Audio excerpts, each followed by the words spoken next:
જૂનાગઢમાં પોલીસ તોડકાંડમાં 25 લાખ રૂપિયાની માગણી કરનાર એસઓજીના એએસઆઈની એટીએસ દ્વારા ધરપકડ કરવામાં આવી।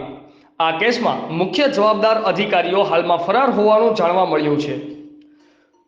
જૂનાગઢ જિલ્લા પોલીસ બેડામાં અત્યાર સુધીમાં સૌથી મોટું તોડકાંડ જૂનાગઢમાંથી બહાર આવ્યું છે, જેને લઈ પોલીસની છબી ખરડાઈ છે અને પોલીસ દ્વારા જ પૈસા મેળવવા માટે આ મસ્ત મોટું તોડકાંડ સર્જાયેલ હોવાનું બહાર આવ્યા બાદ માત્ર પોલીસ જ નહીં પરંતુ ગુજરાત સરકાર પણ હચમચી ગયેલ છે અને કાયદાના રક્ષકો દ્વારા જ આવા કામો થઈ રહેલા તો તોડ પર કેમ લગામ લગાવી, આ મુદ્દો હાલ ટોક ઓફ ધ ટાઉન બન્યો છે।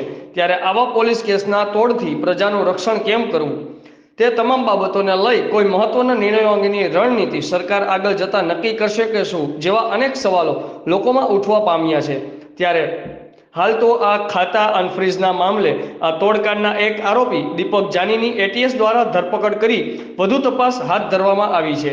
ત્યારે આ કેસમાં સંડોવાયેલા પીઆઈ તરલ ભટ્ટ અને એસઓજી પીઆઈ એમ ગોહિલ હાલમાં ફરાર છે, પરંતુ એટીએસની ટીમો બનાવી આરોપીઓને ઝડપી લેવા ચક્રો ગતિમાન કર્યા હોવાનું જાણવા મળી રહ્યું છે।